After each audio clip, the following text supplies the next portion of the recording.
नमस्कार, आप देख रहे हैं स्वराज एक्सप्रेस। मैं हूं आपके साथ राघवेंद्र। स्वराज एक्सप्रेस पर यह वक्त है एक्सप्रेस रिपोर्टर का। चलिए एक्सप्रेस रिपोर्टर में आपको सीधे भोपाल लिए चलते हैं। भोपाल के बावड़िया कला में स्थानीय रहवासियों ने नई शराब दुकान खोले जाने का सड़कों पर उतरकर विरोध किया।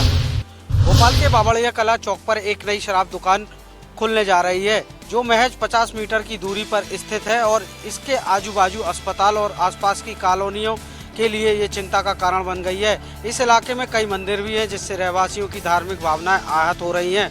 इस दुकान के विरोध में लोग एकजुट होकर विरोध करने के लिए सड़कों पर उतरे। कॉलोनी के बुजुर्ग, महिलाएं और युवा सभी इस फैसले के खिलाफ आवाज उठा रहे हैं। उनका कहना है कि अस्पताल और धार्मिक स्थलों के पास शराब की दुकान खोलना न केवल नियमों का उल्लंघन है, बल्कि ये सामाजिक माहौल को भी बिगाड़ सकता है। पूर्व में भी सरकार ने प्रदेश के धार्मिक शहरों में शराब की दुकान बंद करने का फैसला किया है। इसके अलावा पूर्व मुख्यमंत्री उमा भारती भी शराब विरोध में कई बार आंदोलन कर चुकी हैं। ऐसे में रहवासी कॉलोनियों को बिल्कुल गेट पर शराब दुकान खोलने का फैसला न सिर्फ गलत है, बल्कि सरकार की मंशा के भी खिलाफ है। अब देखना ये होगा कि प्रशासन जनता की इस मांग के खिलाफ क्या कदम उठाता है। गौरतलब है कि मध्य प्रदेश समेत भोपाल में 1 अप्रैल से नई जगहों पर शराब दुकान खोले जाने का प्रस्ताव है और इसको लेकर विरोध भी शुरू हो चुका है। एक्सप्रेस रिपोर्टर के लिए भोपाल से कुमार संदीप। कांग्रेस नेताओं के बयानों से प्रदेश में चढ़ा सियासी पारा। जीतू पटवारी ने कहा, सभी नेताएं गुटबाजी छोड़ पुराने छिलके निकालना बंद करें, एकजुट होकर के पार्टी के लिए करें काम। वहीं राजेंद्र सिंह ने कहा कि भाजपा ने संतों को सांड बनाकर छोड़ रखा है। मध्य प्रदेश कांग्रेस में गुटबाजी कोई बड़ी बात नहीं है और ये वानगी के तौर पर नेता खुद दिखाते रहते हैं। जिस प्रकार से सतना में कांग्रेस पार्टी के वरिष्ठ नेता अजय सिंह राहुल भैया ने गुटबाजी का जिक्र किया, उसके बाद प्रदेश में एक बार सियासी पारा फिर से बढ़ गया है। बात यहीं खत्म नहीं हुई। कांग्रेस के ही वरिष्ठ नेता राजेंद्र सिंह ने संतों को सांड तक कह दिया। इस मामले में भारतीय जनता पार्टी ने कहा कि जिस प्रकार से कांग्रेस के नेता संतों का अपमान कर रहे हैं और सनातन का अपमान कर रहे हैं, ये प्रदेश की जनता बर्दाश्त नहीं करेगी। भारतीय जनता पार्टी का दावा है कि कांग्रेस पार्टी ने कभी भी सनातन पर विश्वास नहीं किया और न ही सनातनियों का सम्मान किया है। ये सारी चीजें प्रदेश की जनता नोटिस करती है और आने वाले समय में प्रदेश की जनता कांग्रेस पार्टी को और कांग्रेस के नेताओं को करारा जवाब भी देगी। कांग्रेस नेताओं के बयान के बाद भारतीय जनता पार्टी के नेताओं ने कहा है कि कांग्रेस का शगल बन गया है सनातन का अपमान करना, लेकिन कभी भी कोई भी सनातनी कांग्रेस पार्टी को माफ नहीं करेगी। जिस प्रकार से संतों के खिलाफ इस प्रकार से अभद्र भाषाओं का इस्तेमाल कर रहे हैं कांग्रेस के नेता, तो जनता आने वाले समय में जवाब देगी। भोपाल से एक्सप्रेस रिपोर्टर के लिए संदीप मिश्रा। इंदौर के कृषि कॉलेज में ड्रामा खत्म होने का नाम नहीं ले रहा है। आज कॉलेज के छात्रों ने पैदल मार्च निकालकर थाने में डीन के खिलाफ शिकायती आवेदन दिया। इंदौर के कृषि कॉलेज में एक के बाद एक कई मामले सामने आ रहे हैं। पहले कॉलेज के डीन के साथ एक महिला प्रोफेसर का फोटो छात्रों के ग्रुप में वायरल हुआ, जिसके 2 दिन बाद कॉलेज प्रबंध ने 13 छात्रों को रैगिंग के आरोप में जाँच के बाद कॉलेज के हॉस्टल से बेदखल करने, छात्रवृत्ति पर रोक लगाने और सांस्कृतिक कार्यक्रम में शामिल न होने की सजा सुनाई, जिसके बाद छात्रों ने कॉलेज में सुबह से शाम तक धरना प्रदर्शन भी किया। अब छात्रों ने कॉलेज के डीन भरत सिंह पर छात्रों को जाति सूचक शब्द के संबोधित करने और गाली गलौज करने का आरोप लगाया है। इस मुद्दे को लेकर कॉलेज के छात्रों ने कृषि कॉलेज से तिलक नगर थाने तक पैदल मार्च किया और थाने का घेराव भी किया, जहां एसीपी कुंदन मालवी व थाना प्रभारी मनीष लोधा और कनाडिया थाना प्रभारी सक्षम यादव छात्रों को समझाते रहे, लेकिन छात्र डीन भरत सिंह पर एफआईआर दर्ज करने की मांग पर अड़े रहे। आखिरकार पुलिस ने समझाइश के बाद छात्रों ने आवेदन दिया। वहीं घंटों चली बहस के बाद पुलिस के आश्वासन के बाद छात्रों द्वारा शिकायती आवेदन पुलिस को सौंपा गया। इंदौर से एक्सप्रेस रिपोर्टर विकास सिंह सोलंकी। बैंक लोन दिलाने के नाम पर एक महिला ने दूसरी महिला के साथ की धोखाधड़ी। पीड़ित महिला ने पुलिस में दर्ज कराई शिकायत। पुलिस ने माना साइबर फ्रॉड, जांच जारी। जबलपुर के उमटी थाना अंतर्गत रहने वाली ममता मैथ्यूज को एक महिला रीना गुल्हानी ने बैंक लोन दिलाने का झांसा दिया और फिर उसके नाम का बैंक में अकाउंट खोल लिया और जालसाज महिला ने उसके नाम पर बैंक से लगभग 5.5 लाख रुपए का लोन लेकर मौके से फरार हो गई। इधर जब बैंक कर्मी ममता मैथ्यूज के पास लोन की वसूली के लिए पहुंचे तब पूरे मामले का खुलासा हुआ। अब पीड़ित ममता मैथ्यूज ने पुलिस थाने में रिपोर्ट दर्ज कराई है। पुलिस ने साइबर फ्रॉड के तहत मामला दर्ज कर अब इसमें आरोपी महिला की तलाश प्रारंभ कर दी है। साइबर फ्रॉड से बचने के लिए लगातार जन जागरूकता अभियान चलाए जा रहे हैं, लेकिन लोग इस बात पर ज्यादा विश्वास नहीं कर पा रहे हैं और इस तरह की धोखाधड़ी के शिकार हो रहे हैं। Arun Dubey, access reporter, Jabalpur. शाहपुर पंचायत के कालीदास गांव में जंगली जानवरों से फसल बचाने के लिए लगाए गए करंट की चपेट में आने से 25 वर्षीय युवक की मौत हो गई थी। 6 महीने बीतने के बाद भी पीड़ित परिवार को अब तक मुआवजा नहीं मिला है। पीड़ित परिवार ने कलेक्टर से न्याय की गुहार लगाई। सलामतपुर थाना क्षेत्र के ग्राम कालीदास पंचायत शाहपुर में बीते 21 सितंबर 2024 को एक दुखद घटना ने पूरे गांव को झकझोर कर रख दिया। मृतक नीरज सेन पिता नारायण सिंह जो अपने खेत से काम करके घर लौट रहा था, एक खेत की तार फेंसिंग में लगे करंट की चपेट में आ गया और उसकी मौके पर ही मौत हो गई। ये करंट जंगली जानवर से फसल बचाने के लिए किसानों द्वारा लगाया गया था। इस हादसे के 6 महीने बीत जाने के बाद भी नीरज के परिजनों को ना तो शासन से कोई सहायता राशि मिली है और ना ही इस मामले में कोई कार्रवाई हुई। नीरज के परिवार में उसकी पत्नी, 2 छोटे बच्चे जिसमें 2 साल का लड़का और 3 माह की लड़की और बूढ़े माता पिता हैं, जो अब न्याय और आर्थिक मदद की आस में भटक रहे हैं। नीरज की पत्नी का कहना है कि मेरे पति की मौत के बाद घर की पूरी जिम्मेदारी मुझ पर आ गई। 2 बच्चों का पालन पोषण और बूढ़े सास ससुर की देखभाल कैसे करूंगी? सरकार से कोई मदद नहीं मिली, हमें न्याय चाहिए। परिजनों ने कलेक्ट्रेट कार्यालय पहुंचकर कलेक्टर को आवेदन सौंपा और सहायता राशि की मांग की। पीड़ित परिवार ने बताया कि 6 महीने से वे दफ्तरों के चक्कर लगा रहे हैं, ना तो उन्हें अब तक मुआवजा मिला है और ना ही संबंधित पर कोई कार्रवाई हुई। Naseem Ali, express reporter, Raisen. चलते हैं डिंडोरी जिले की विकास खंड करंजिया अंतर्गत एक ऐसी गाँव में जहाँ पे आज भी 70 दशक बाद यहाँ की बैगा जनजाति के लोग झिरिया के पानी पीने को मजबूर है। तो लेकर चलते हैं डिंडोरी जिला के विकास खंड करंजिया अंतर्गत ग्राम पंचायत थाड़ पथरा के लिम्हा गांव, जहां पर आज़ादी के 70 साल बाद भी यहाँ के बैगा जनजाति के लोग एक एक बूंद पानी को मोहताज हैं और झाड़ियों के बीच झिरिया का गंदा पानी पीकर अपना प्यास बुझाने को मजबूर हैं। इतना ही नहीं, जब हम डिंडोरी जिले से लगभग 85 किलोमीटर दूर इस गांव में पहुंचे, जहां लोगों ने अपनी समस्या सुनाते हुए थकी नहीं बल्कि हर एक समस्या विस्तार से बताया। सरकार भले ही ज़मीनी स्तर पर तमाम योजना संचालित कर रखी है, लेकिन जब हम इस गांव के लोगों से बातचीत करने पहुंचे तो यहां देखने को मिला कि नल जल योजना के तहत 2 वर्षों पूर्व यहां पे पाइपलाइन कुछ आधा अधूरा टंकियों को निर्माण तो कर दिया गया है, पर आज तक इन बैगा जनजाति के लोगों को पाइपलाइन के द्वारा एक बूंद पानी भी नसीब नहीं हुआ है, जिससे बैगा क्षेत्र के लोग झिरिया का गंदा पानी पीकर अपनी प्यास बुझा रहे हैं। अब देखना ये होगा प्रशासन क्या बैगा जनजाति के लोगों के लिए क्या योजना संचालित रखी, जो नल योजना है उसमें क्या असर दिखाई देता है और क्या उनकी समस्याओं को सरकार देखेगी, ये उनके समस्याओं को समझने सरकार इस गांव तक पहुंच पाएगी या नहीं। डिंडोरी से स्वराज एक्सप्रेस के साथ सुनील हतेश, बजाग।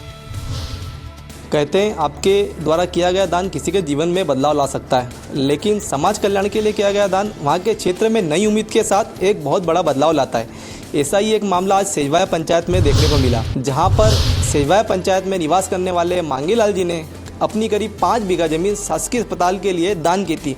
उनके विचार थे कि हमारे क्षेत्र में एक बड़ा अस्पताल बने, जहां पर उनके एवं आसपास के क्षेत्र के रहवासियों को सही समय पर उचित उपचार मिल सके एवं अच्छे उपचार से कोई भी वंचित नहीं रह सके। ऐसे विचार वाले दानदाताओं को समाज हमेशा याद रखता है, लेकिन ऐसे दानदाताओं को एक सिरे से नज़रअंदाज कर देना यह बड़े दुर्भाग्य की बात होती है। जहाँ पर आज सेजवाया पंचायत में स्थित शासकीय अस्पताल का शुभारंभ किया गया, वहीं पर शिलालेख पर मुख्य अतिथि एवं सम्मानी जनों का नाम लिखा था, लेकिन करोड़ की कीमत वाली जमीन दान करने वाले दानदाता मंगीलाल का नाम नहीं लिखा होना बड़े दुर्भाग्य की बात थी। इतनी बड़ी गलती अनजाने में हुई या गलती सुनियोजित थी, यह एक चर्चा का विषय बन गया था। लेकिन शुभारंभ के तत्काल बाद वहां पर मौजूद कुछ सामाजिक कार्यकर्ताओं ने वहां पर मुख्य अतिथि के रूप में आए हुए धार विधानसभा के विधायक नीना विक्रम वर्मा जी एवं पूर्व केंद्रीय मंत्री विक्रम वर्मा जी से इस गलती से अवगत कराया, जहां पर पूर्व केंद्रीय मंत्री विक्रम वर्मा जी ने तत्काल संबंधित अधिकारी को बुलाकर कहा कि इस प्रकार से दानदाताओं को नजरअंदाज कर देना ये हमारे पार्टी एवं हमारे विचार नहीं है और तत्काल इस शिलालेख पर दानदाता मांगीलाल का नाम लिखवाया जाए। पीतमपुर से मैं मनीष यादव, एक्सप्रेस रिपोर्टर। पानी को तरसते बैगा समुदाय। ग्राम पंचायत खटिया नारंगी की बात करें, उसके गांव है लसरे टोला, जहां पे बैगा समुदाय के लोग निवास करते हैं, लेकिन वहां पे पानी की टंकियां होने के बाद भी लोग पानी के लिए तरस रहे। जब वहां पे कवरेज के दौरान जहां पे जब लोगों से जनता से जानकारी ली गई, बैगा समुदाय के लोगों से चर्चा की, तो उन्होंने बताया कि यहाँ पे पानी की टंकियां तो लगी हैं लेकिन पानी हमको मुहैया नहीं कराया गया है और अभी गर्मी की शुरुआत हुई है और अभी से ही पानी की किल्लत का सामना हमको करना पड़ रहा है। हैंडपंप भी जो है, हैंडपंप में भी पानी बदसूट आ नहीं रहा है, पानी आता भी है तो धीरे धीरे पानी की कमी होने लगी। जब इस संबंध में अधिकारियों से चर्चा की गई तो अधिकारियों का ये कहना है कि बहुत जल्द ही वहाँ पे जो भी परेशानियां चल रही हैं, पानी की जो भी दिक्कतें हैं, हम उसको जल्द से जल्द ठीक करने का प्रयास करेंगे और पानी मुहैया कराने की पूरी कोशिश करेंगे। एक्सप्रेस रिपोर्टर के लिए अमित चौरसिया।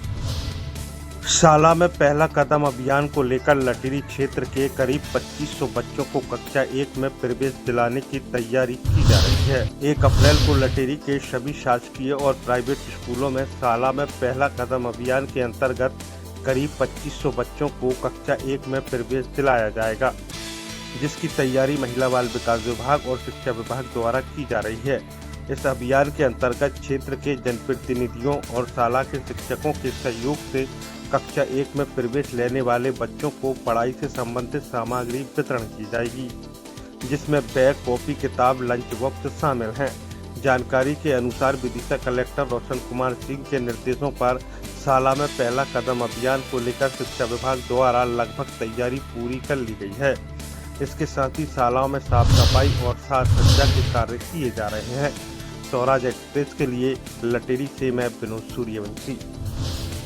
पूर्व कैबिनेट मंत्री प्रेम सिंह पटेल ने लगाया जनता दरबार। पूर्व कैबिनेट मंत्री प्रेम सिंह पटेल ने सुनी ग्रामीणों की समस्याएं, अधिकारियों को दिए निर्देश। विधानसभा के पूर्व विधायक एवं पूर्व कैबिनेट मंत्री प्रेम सिंह पटेल ने गुरुवार को अपने निवास पर जनता दरबार का आयोजन किया। अंजन नाका स्थित साईनाथ कॉलोनी में उनके निवास पर ग्राम चारणखेड़ा, चीपाखेड़ी और सिलावत के लोग अपनी समस्याएं लेकर पहुंचे। पटेल हर सप्ताह जनता दरबार लगाते हैं। उन्होंने कई समस्याओं का मौके पर ही समाधान किया। उच्च स्तर के समस्याओं के समाधान का उन्होंने आश्वासन दिया। संबंधित अधिकारियों को तत्काल कार्रवाई के निर्देश भी दिए। पूर्व कैबिनेट मंत्री प्रेम सिंह पटेल ने कहा कि वे किसान के बेटे हैं और क्षेत्र के समस्याओं को अच्छी तरह समझते हैं। पूर्व कैबिनेट मंत्री ने कहा कि विधानसभा क्षेत्र के लोग बड़ी उम्मीदों के साथ उनके पास आते हैं और वह हमेशा लोगों की समस्याओं का समाधान करने का प्रयास करते हैं और आगे भी करते रहेंगे। बड़वानी से स्वराज एक्सप्रेस के लिए अतुल कुमावत। राज्य सरकार के द्वारा मोदी की आज एक और गारंटी पूरी कर ली गई है। मुख्यमंत्री तीर्थ दर्शन योजना का आज से सीएम साय ने हरी झंडी दिखाकर शुभारंभ किया है। मुख्यमंत्री विष्णुदेव साय के द्वारा आज राजधानी रायपुर के रेलवे स्टेशन में हरी झंडी दिखाकर मुख्यमंत्री तीर्थ दर्शन योजना का शुभारंभ किया गया है। इस कार्यक्रम में महिला एवं बाल विकास मंत्री लक्ष्मी राजवाड़े, विधायक अनुज शर्मा, पुरंदर मिश्रा, मोतीलाल साहू मौजूद रहे। रेलवे स्टेशन में तीर्थ दर्शन योजना के तहत लाभार्थियों से सीएम साय ने चर्चा की। इसके साथ ही ट्रेन के अंदर बैठे उन तमाम लाभार्थियों से उन्होंने व्यवस्था को लेकर जायजा भी लिया। इस दौरान तीर्थयात्रियों में काफी उत्साह देखने को मिला। 5 साल बाद फिर से शुरू हुए इस योजना के तहत आज तीर्थयात्रियों को तिरुपति, मदुरई और रामेश्वरम की यात्रा कराई जा रही है। इसके तहत आने वाले दिनों में हजारों की संख्या में और आम जनता को लाभ मिलेगा। एक्सप्रेस रिपोर्टर रायपुर से गोपी कृष्ण साहू। 30 मार्च को छत्तीसगढ़ के बिलासपुर में प्रधानमंत्री नरेंद्र मोदी की बड़ी सभा होने जा रही है। इस सभा में वे हजारों करोड़ रुपए की सौगात छत्तीसगढ़ को देने जा रहे हैं। प्रधानमंत्री नरेंद्र मोदी की सभा को सफल बनाने के लिए बीजेपी की युद्ध स्तर पर तैयारी चल रही है। इसी कड़ी में आज एकात्म परिसर में भाजपा पार्षदों के साथ जिला स्तर के नेताओं की बैठक हुई। जिला अध्यक्ष रमेश ठाकुर और महापौर मिनल चौबे इस बैठक में शामिल हुई और बैठक में मोदी की सभा को लेकर कई महत्वपूर्ण निर्णय लिए गए। इस दौरान रायपुर जिले से 10,000 से अधिक बीजेपी कार्यकर्ता व नेता मोदी की सभा में शामिल होंगे, इसके लेकर एक लक्ष्य तय किया गया। पीएम मोदी की सभा में प्रदेश भर से 2 लाख लोग शामिल होंगे। इसको लेकर अपनी तैयारियां चल रही, लेकिन रायपुर जिले की ओर से इस सभा में 10,000 से अधिक लोगों को ले जाने की तैयारी चल रही है। रायपुर से एक्सप्रेस रिपोर्टर दिलीप साहू। आज उत्तर प्रदेश में प्रचंड भीषण गर्मी पड़ रही है। आज इस सीजन का पहला हीट वेव अलर्ट जारी किया गया है। उत्तर प्रदेश के 14 जनपदों में हीट वेव का अलर्ट जारी किया गया है। यूपी में मौसम एक बार फिर बदल गया है। अचानक गर्मी बढ़ गई है। इस सीजन में आज पहली बार 14 जिलों में हीट वेव का अलर्ट जारी किया गया है। कल प्रयागराज, झांसी और हमीरपुर में पारा 40 डिग्री के पार पहुंच गया। पिछले 24 घंटे में 41.6 डिग्री सेल्सियस के साथ प्रयागराज सबसे गर्म शहर और सबसे ठंडा शहर अयोध्या रहा। यहाँ न्यूनतम तापमान 14 डिग्री सेल्सियस दर्ज किया गया है। गर्मी बढ़ने की वजह हाल ही में यूपी से गुजरा पश्चिमी विक्षोभ बताया जा रहा है। इसके प्रभाव से कई जिलों में बारिश हुई और बूंदाबांदी दर्ज की गई। मौसम विभाग के अनुसार इससे हवा में मौजूद धूल के कण हट गए। नतीजन धूप का सीधा असर धरती की सतह पर पड़ रहा है। तापमान बढ़ने की ये सबसे बड़ी वजह बताई जा रही है। अभी कुछ ही दिन पहले लगभग हफ्ते भर तक दिन मौसम बरसात दर्ज की गई। कई जनपदों में ओले पड़े। उसके बाद से ही प्रचंड गर्मी पड़ने का सिलसिला शुरू हो गया है। मई तक ये गर्मी प्रचंड बनी रहेगी, यानी राहत के कहीं से भी आसार दिखने के लिए नहीं मिलेगा। लखनऊ से एक्सप्रेस रिपोर्टर घनश्याम निशान चौरसिया। प्रेमी को प्रेमिका से उसके गांव जाकर के मिलना महंगा पड़ गया। परिजनों ने मिलते हुए देखा तो दोनों की जबरदस्ती गांव के ही मंदिर में शादी करा दी। मामला जनपद जालौन के कालपी कोतवाली क्षेत्र के ग्राम वैरई का है। वैरई गांव की काली मंदिर में प्रेमी और प्रेमिका की शादी कराई गई है। दरअसल प्रेमी अहमदाबाद में प्राइवेट नौकरी करता है। इंस्टाग्राम पर दोस्ती होने के बाद प्रेमिका से मिलने गांव वैरई आया था, जहां पर परिजनों ने मिलते हुए देख लिया। मिलने से नाराज परिजनों ने दोनों की शादी मंदिर परिसर में ही करा दी है। फिलहाल इस पूरे मामले में जो लड़के पक्ष के लोग हैं उन्होंने शादी से इनकार किया है। उन्होंने कहा है कि ये शादी नहीं मानी जाएगी। लड़के की बिना सहमत के ही शादी कराई गई है। इसके साथ ही जो लड़के पक्ष के लोग हैं उन्होंने लड़के और लड़की को यानी कि दोनों लोगों को लेने से मना कर दिया है। फिलहाल दोनों लोग किराए पर रह करके अपना जीवन यापन करने के लिए मजबूर हैं। जालौन से एक्सप्रेस रिपोर्टर के लिए अकील अहमद।